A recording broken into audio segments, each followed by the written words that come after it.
자, 예전에 어떤 분이 저에게 이렇게 질문을 하셨어요. 아니, 어떻게 당신은 보이지 않는 하나님을 믿을 수 있습니까? 목사에게 그렇게 물어보니까 상당히 당황스러웠어요. 자, 보이지 않는 하나님을 어떻게 믿을 수 있습니까? 그래서 저는 가만히 웃으면서 그분에게 다시 질문을 드렸습니다. 그러면 보이는 사람은 믿을 수 있으십니까? 그렇게 여쭤보니까 아유, 사람 못 믿죠. 나도 못 믿는데 누굴 믿겠습니까? 하시더라고요. 저는 돈을 믿습니다. 그러시더라고요. 그래서 돈은 정말 믿을만 한 걸까요? 하고 같이 이야기를 나누면서 보이지 않는 하나님을 믿을 수 있습니까? 라는 질문보다 더 고민할 수 있는 시간들을 가져봤죠. 하나님을 더 믿을 수 있냐? 아니면 사람을 더 믿을 수 있냐? 여러분, 이 질문 앞에서 우리는 좀 믿음의 특징을 한번 살펴볼 수 있어요.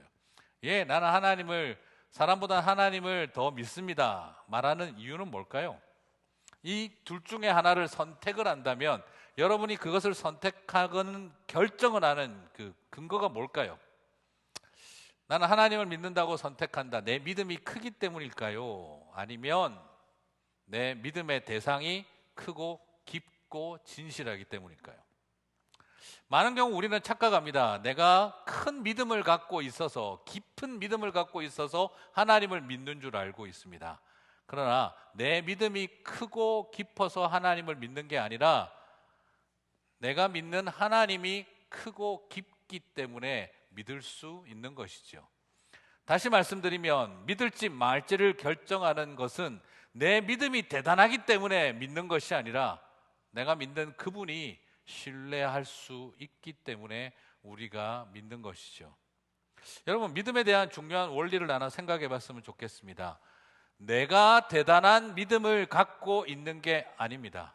그분의 높고 깊고 그리고 신실하심이 우리로 하여금 믿음을 촉발하죠. 믿음의 본질을 바로 알아야 됩니다.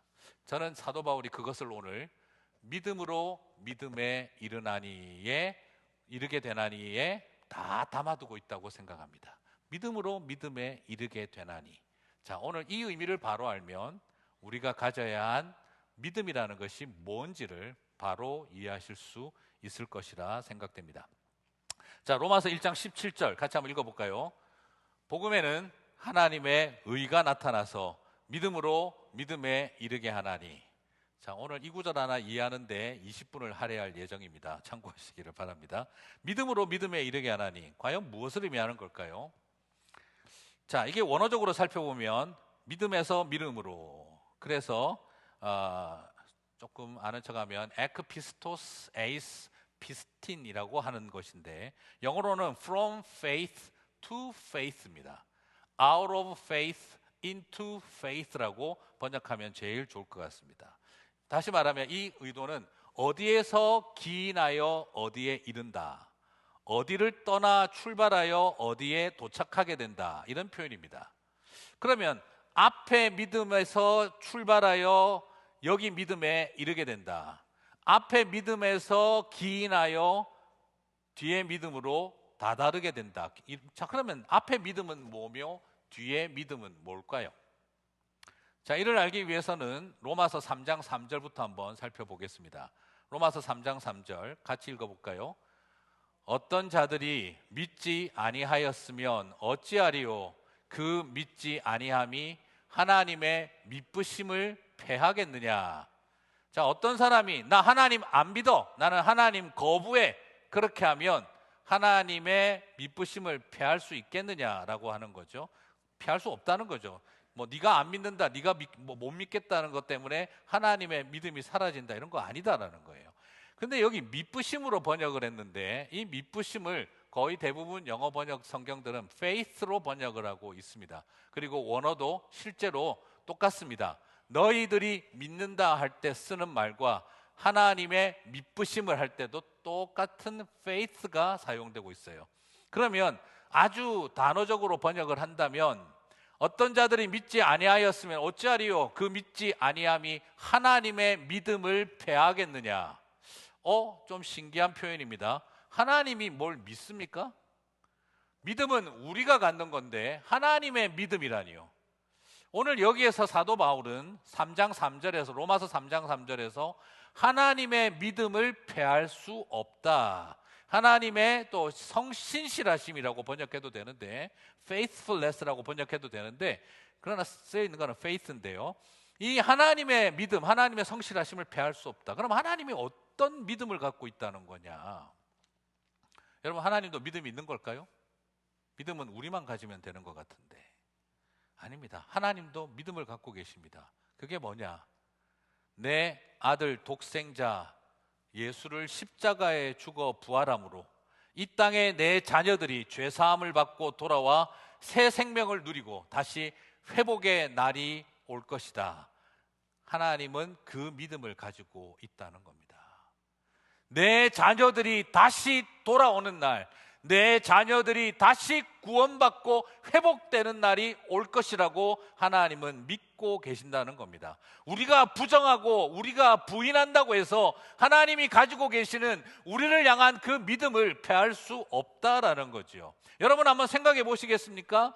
우리의 믿음이 흔들리지 않아서 내가 지금 여기까지 왔다고 생각하세요? 아닙니다. 하나님의 믿음이 저와 여러분을 여기까지 인도해 온 것입니다. 우리의 믿음은 추락하고 우리의 믿음은 흔들리고 우리의 믿음은 약해져 왔지만 하나님의 믿음이 흔들리지 않고 우리를 여기까지 끌어왔다는 것이죠.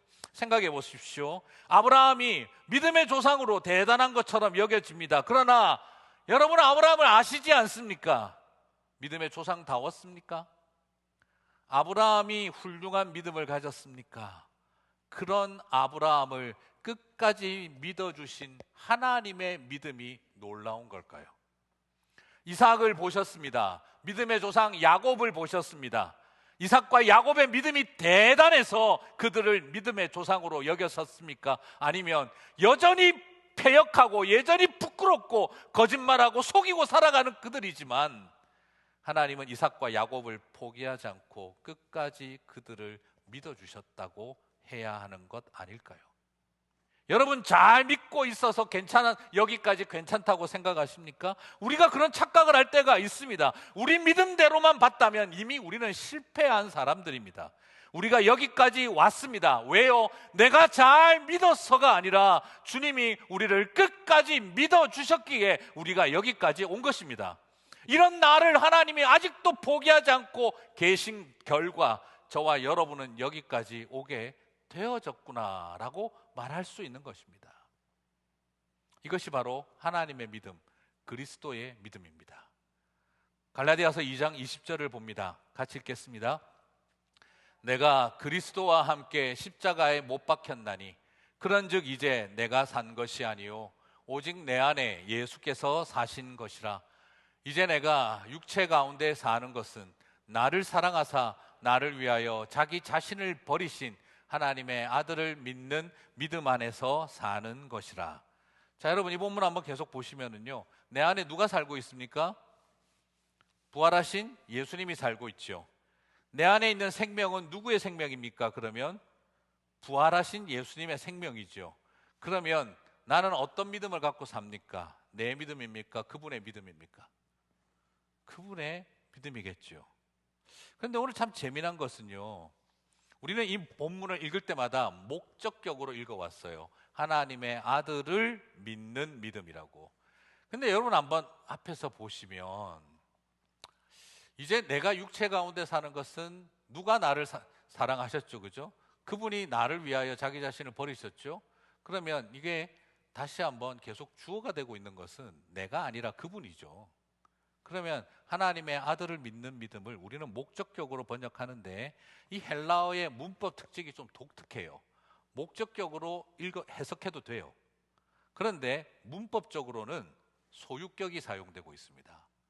그것을 우리는 주격, 속격이라고 하는데 주어적인 소유격이 사용되고 있는데 또 번역에 따라서는 문맥에 따라서 목적격으로 봐도 돼요. 근데 지금 여러분 이걸 주격, 속격으로 읽으면 어떻게 될까요? 자기 자신을 버리신 하나님의 아들의 믿는 믿음 안에서 사는 것이라가 되어져요.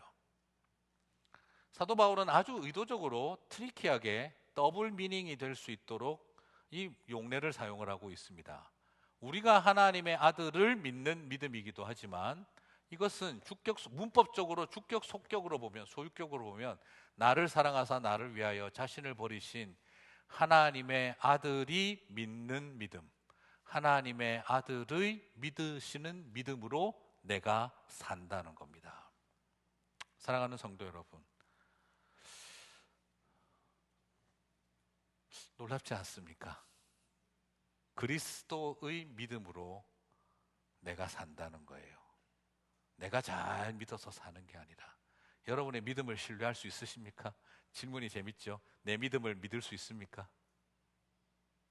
그리스도의 믿음이 우리를 살린다는 거예요. 그러면 나는 믿어봐야 헛방이구나, 오늘 목사님 이야기 결국 믿어봐야 소용없다는 말이구나. 아닙니다. 갈라디아서 2장 16절을 보겠습니다. 같이 읽겠습니다. 사람이 의롭게 되는 것은 율법의 행위로 말미암음이 아니요 오직 예수 그리스도를 믿음으로 말미암는 줄 알므로 우리도 그리스도 예수를 믿나니 이는 우리가 율법의 행위로서가 아니고 그리스도를 믿음으로써 의롭다함을 얻으려 함이라. 율법의 행위로는 의롭다함을 얻을 육체가 없느니라. 이것도 좀 가만히 놔두고 보시면은요, 여기서 보면 처음 나오는 예수 그리스도를 믿음으로 돼 있는데, 앞에 한번 좀 대조를 한번 해보십시다. 사람이 의롭게 되는 건 율법의 행위가 아니죠. 내가 율법을 지켜서가 아니죠. 그러면 반대는 뭡니까? 내가 복음을 믿어서, 그러면 그 말이 똑같은 말이 되지 않습니까? 내가 잘한 거니까.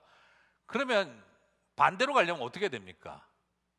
내가 잘 믿은 게 아니라 그리스도의 믿음이 돼야 되겠죠. 내가 행해서 의를 얻는 겁니까? 의는 우리에게서부터 나옵니까? 예수 그리스도에게서 나오는 겁니까? 의는 예수 그리스도에게서 나오는 거잖아요.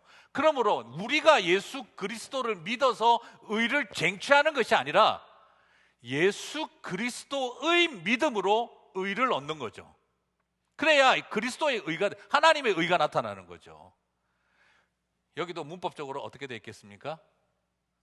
주격, 속격으로 되어 있습니다. 그러므로 예수 그리스도를 믿음으로가 아니라 예수 그리스도의 믿음으로 우리가 의를 얻나니. 이게 번역이 둘 다 돼요. 솔직히 그냥 있는 그대로. 그러나 우리가 가진 생각에 우리가 예수님을 믿는 거니까 해서 문맥적으로 목적격으로만 이해를 하려고 했는데, 현대의 이제 주석학자들은 이걸 소유격으로 보는 것이 더 복음의 원리에 맞다라고 받아들이고 있는 거죠. 자, 그러므로 뒤에는 뭐가 나옵니까? 예수 그리스도의 믿음으로 의롭게 되나니. 그래서 어떻게 되죠? 본문 한번 다시 띄워주실까요? 우리도 그리스도 예수를 믿나니. 여기는 목적격이 문법적으로 맞습니다. 사도 바울은 의도적으로 앞에는 속격, 뒤에는 목적격을 쓰고 있어요. 예수 그리스도의 믿음으로 말미암는 줄 알므로, 그래서 우리가 어떻게 되는 겁니까? 예수 그리스도를 믿나니가 되는 겁니다. 이는 우리가 율법의 행위로서가 아니고 또 뭐겠죠? 그리스도의 믿음으로써 의롭다함을 얻게 되니. 그래서 지금 오늘 갈라디아서 이 말씀을 2장 16절을 한마디로 정리하면 예수 그리스도의 믿음으로 우리가 예수 그리스도를 믿나니가 되어지고 있습니다. 이게 바울은 어디에서 보게 됩니까? 오늘 우리가 읽었던 본문 로마서 1장 17절을 이제 여러분은 다 이해하실 수 있습니다. 같이 읽어볼까요? 복음에는 하나님의 의가 나타나서 믿음으로 믿음에 이르게 하나니. 이제 왜 하나님의 의라는 말이 나왔는지도 이해가 가시지요. 그리고 믿음으로, 앞에 믿음은 누구의 믿음입니까? 그리스도의 믿음으로 해서 누구의 믿음으로? 그리스도를 믿는 믿음에 이르게 되었다라는 겁니다. 복음은 그리스도의 믿음에서 기인하여 우리가 그리스도를 믿는 믿음에 이르게 한다라는 것이지요. 저만 재미있는 거 아니죠, 그죠? 우리가 이것을 발견하고 깨달을 때 내가 잘 믿는 줄 알았더니 그것이 아니라 그리스도의 믿음이 나를 믿게 하였던 거구나를 알게 됩니다. 그래서 사도 바울은 이 믿음의 비밀을 가르쳐 주고 난 다음에 하박국을 인용하고 있습니다. 다시 한번 읽어볼까요? 복음에는 하나님의 의가 나타나서 믿음으로 믿음에 이르게 하나니 기록된 바 오직 의인은 믿음으로 말미암아 살리라 함과 같으니라. 자, 이제는 또 경기가 생기겠죠. 이 믿음은 또 누구의 믿음인가? 계속 믿음이 누구 건지 계속 따졌으니까 이건 그럼 누구의 믿음인가? 의인은 믿음으로 말미암아 살리라 했는데, 자, 그런데 벌써 먼저 떴네요, 그렇죠? 하박국 2장 4절을 인용을 했는데 히브리어 성경에는 우리가 하박국 2장 4절 잘 안 읽어보잖아요. 김도영 교수님이 참 잘 정리를 해주셨는데 하박국 2장 4절을 보면은요, 같이 한번 읽어볼까요? 인칭 대명사가 있습니다. 소유격으로 나옵니다. 보라, 그의 하나님은 교만하며 그의 마음은 교만하며 그 속에서 정직하지 못하나 의인은 그의 믿음으로 말미암아 살리라. 그럼 여기에 그의는 누구일까요? 여기 그의는 의인입니다. 우리들의 믿음이에요. 사람의 믿음이에요. 그의 믿음이에요. 그런데 놀랍게도 이 하박국 2장 4절 히브리어로 된 성경을 헬라어로 번역했던 셉투아진트라는 아주 오래된 성경이 또 있는데, 그 셉투아진트는 이것을 나의 믿음으로 번역을 합니다. 나의 믿음이라고 하면 말하는 자의 믿음이 되는데 하나님의 믿음이 돼버리는 거예요. 그러면 셉투아진트는 이걸 어떻게 번역을 하고 있냐 그러면 의인은 하나님의 믿음으로 말미암아 살리라 함과 같으니라로 되어 있어요. 하박국은 이렇게 되어 있습니다. 자, 그러면 그애가 맞나 나애가 맞나 하는 혼동스러움이 생기는데, 사도 바울은 로마서 1장 17절을 기록하면서 이것을 코테이션을 하는데, 인용을 하는데 어떻게 하고 있느냐면 인칭 대명사를 빼버립니다. 소유격을. 어떻게 되어 있습니까? 오직 의인은 믿음으로 말미암아 살리라. 누군지 밝혀놓지를 않았어요. 그럼 바울의 의도는 뭘까요?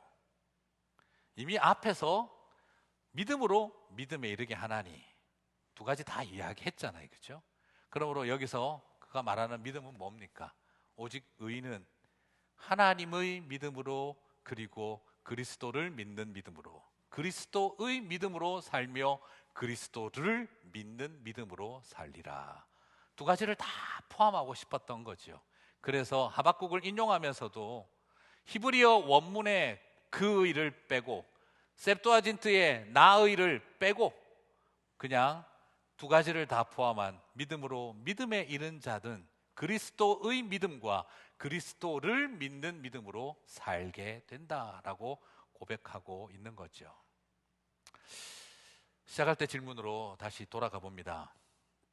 저는 그분과 대화를 하며 하나님을 믿는 게 쉽겠습니까? 사람을 믿는 게 더 쉽겠습니까?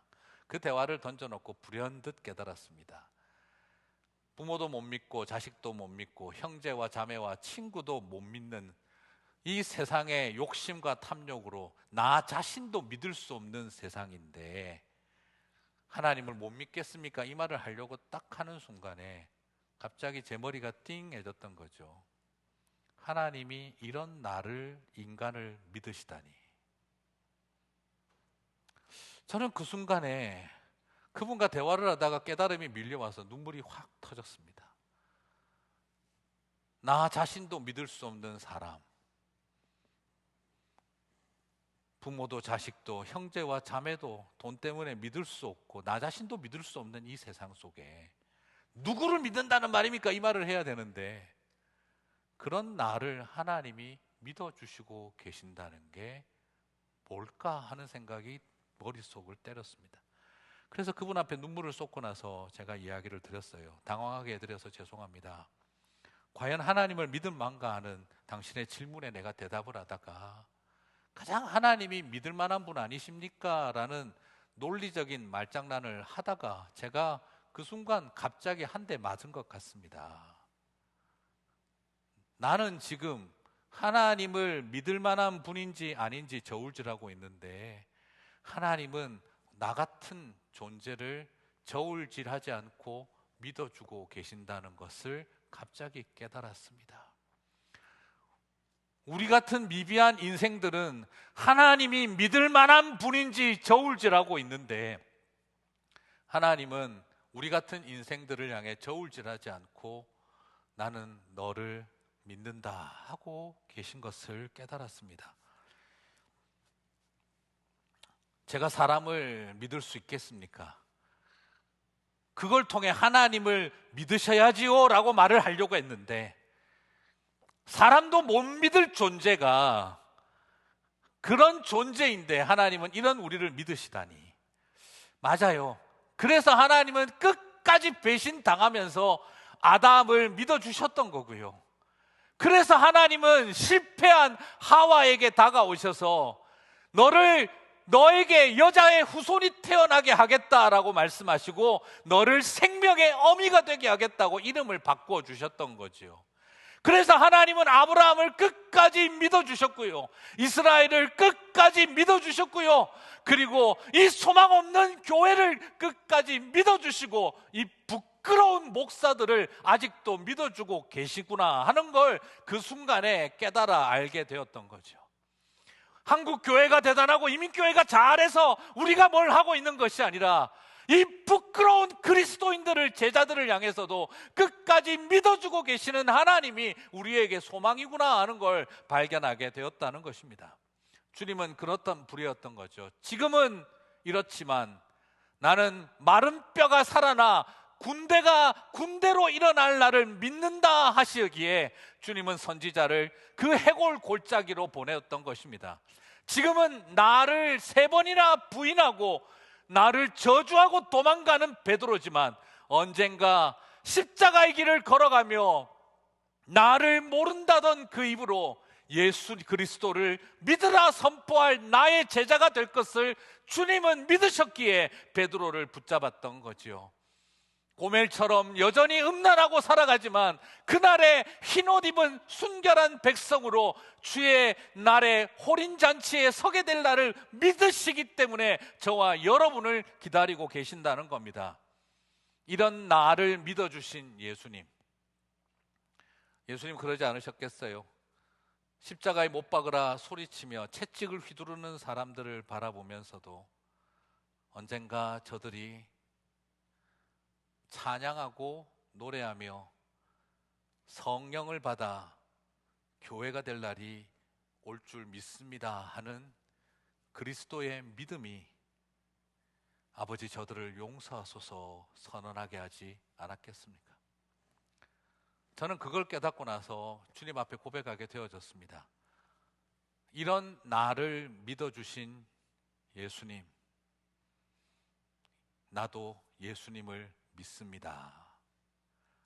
바울이 말했던 고백이 믿음으로 믿음에 이르게 되나니, 이게 그거였구나 하는 걸 알겠더라고요. 그렇습니다. 사도 바울이요, 남들보다 신학적으로 탁월하고 머리가 좋고 공부 잘해서 펜대 돌려가며 책상머리에 앉아 공부하다가 믿음으로 믿음에 이른다는 것을 발견해낸 것이 아니라 죄인 중에 괴수와 같은 나를 예수님이 이런 나를 믿어 직분을 맡기시고 이방인을 위한 사도로 세우셨으니 내가 당신을 믿나이다 라는 인생 고백을 드린 다음 그는 자신의 삶을 간증했던 것이라고 저는 그렇게 발견하게 되어졌습니다. 사랑하는 성도 여러분, 오늘 저와 여러분에게 그런 깨달음이 있게 되시기를 바랍니다. 나도 믿을 수 없는 나를 믿어주신 예수님, 당신을 믿습니다. 그래서 우리는 고백하는 거죠. 오직 의인은 그리스도의 믿음으로, 그리스도를 믿는 믿음으로 살게 되어졌다는 것, 살아내게 되었다는 것을 고백할 수 있다고 믿습니다. 말씀을 마무리합니다. 사람들은 말합니다. 참 어렵다. 어떻게 사람이 죽었다가 살아났다는 걸 믿으라고 하나? 동정녀로 태어났다는 걸 믿으라고 하나? 그래서 그분 덕택에 내 죄가 사해졌다는 걸 믿으라고 하나? 그런 걸 어떻게 믿어? 라고 말을 합니다. 하지만 이제 저는 이런 이야기 드리고 싶어요. 이런 소망 없는 죄인들을 향해 그리스도께서 믿음을 갖는 것은 얼마나 치명적인 일이었을까요? 내 아들을 십자가에 못 박아 죽인 백성들을, 내 아들을 십자가에 못 박아 죽인 자들을 다시 믿어주신 하늘 아버지는 그저 신이었기 때문에 가능한 일이었을까요? 그래서 이런 나를 믿어주신 하나님 앞에서 내가 그리스도를 믿게 되어진 것이 쉽게 구원받는 값싼 은혜일까요? 그렇지 않습니다. 많은 사람들이 착각합니다. 이 세상에 위대한 믿음의 사람 없습니다. 이 세상에 위대한 믿음의 사람은 없습니다. 위대한 믿음 앞에 서본 사람들이 있을 뿐입니다. 이런 우리를 향해서 한없는 믿음을 가져주셨던 그리스도의 믿음 앞에 서본 사람들 밖에는 이 세상에 없습니다. 우리의 믿음을 자랑하지 마십시오. 그래서 그 위대한 믿음 앞에 서본 사람들이 아는 겁니다. 은혜였구나.